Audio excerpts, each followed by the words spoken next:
जब महाजति लक्ष्मण से मेघनाद पार नहीं पाता तो वह क्रोध में आकर और छिपकर लक्ष्मण के ऊपर शक्ति बाण का प्रहार कर देता है।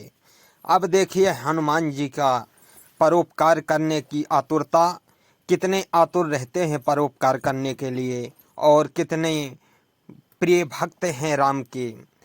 जैसे ही लक्ष्मण जी को शक्ति प्रहार होता है और मेघनाद आता है लक्ष्मण जी को उठाने, हनुमान जी देखते हैं और हनुमान जी मेघनाद को लात मारकर साइड कर देते हैं और लक्ष्मण जी को रामादल ले जाते हैं।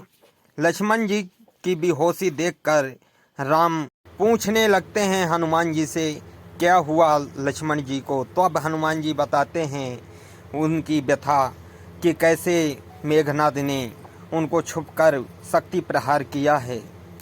यह सब सुनकर विभीषण के बताने पर तुरंत हनुमान जी जाते हैं और सुखेन वैद्य को लेकर आते हैं। सुखेन वैद्य जब बताते हैं कि इनके ऊपर शक्ति का प्रहार हुआ है और यह शक्ति प्राणघातनी होती है, अगर सूर्य उदय होने से पहले हिमालय से संजीवनी नहीं आती तो लक्ष्मण जी के प्राण नहीं बचाए जा सकते।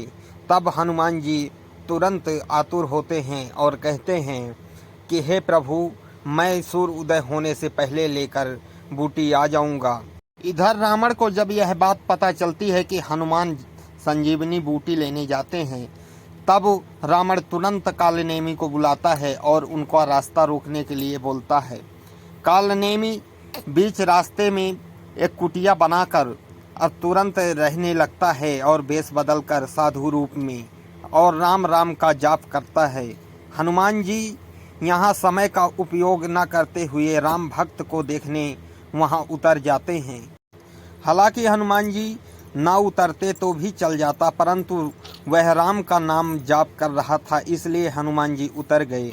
और हनुमान जी उतरे तो वह कालनेमी रूपी राक्षस पाखंड फैलाता है और हनुमान जी को कहता है कि तुम किस कार्य के लिए जाते हो और तुम्हारे ऊपर यानी तुम्हारे नाथ के ऊपर क्या कष्ट है, मैं सब कुछ जानता हूँ, मैं त्रिकालदर्शी हूँ।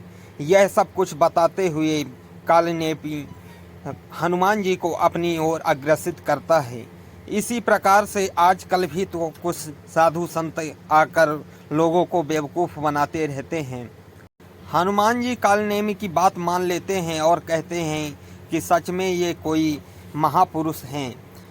कालनेमी हनुमान जी को कहते हैं कि तुम जाकर नहा कर आओ और तुम्हें मैं गुरु मंत्र दे दूंगा तो तुरंत तुम वहां पहुंच जाओगे जहां तुमको जाना है। संजीवनी बूटी लेकर तुम तुरंत पहुंच जाओगे राम के पास और लक्ष्मण जी को जीवित कर पाओगे। हनुमान जी सोचते हैं सत्य ही कहते होंगे और वो नहाने जाते हैं। तब उनकी सहायता एक मगरमच्छ करता है। मगरमच्छ हनुमान जी को वहीं जल में घुसा रहता है और पकड़ लेता है उनके पैर को। हनुमान जी उसका वध कर देते हैं। उससे एक सुंदर स्त्री प्रकट होती है। वह स्त्री वह देवलोक की एक अप्सरा थी जो कि हनुमान जी को बताती है कि हे हनुमान, यह कालनेमी राक्षस है जो कि तुम्हारा रास्ता रोकने के लिए आया है और तुम्हारा वध करने के लिए आया है। तब हनुमान जी के समझ में आता है और हनुमान जी कालनेमी को जाते हैं और उसका वध करते हैं। इस प्रकार से हनुमान जी की सहायता एक मगरमच्छ करता है और हनुमान जी समय का सदुपयोग करते हुए कालनेमी का तुरंत वध करके और वहाँ से कैलाश पर्वती की ओर प्रस्थान कर जाते हैं। वहाँ पहुंचकर जब कैलाश पर्वत पहुंचते हैं हनुमान जी और देखते हैं कि वहाँ जगमगाती हुई जड़ी बूटी दिख रही हैं एक पहाड़ के ऊपर, तो वहीं उतर जाते हैं। अब हनुमान जी की विनम्रता देखिए।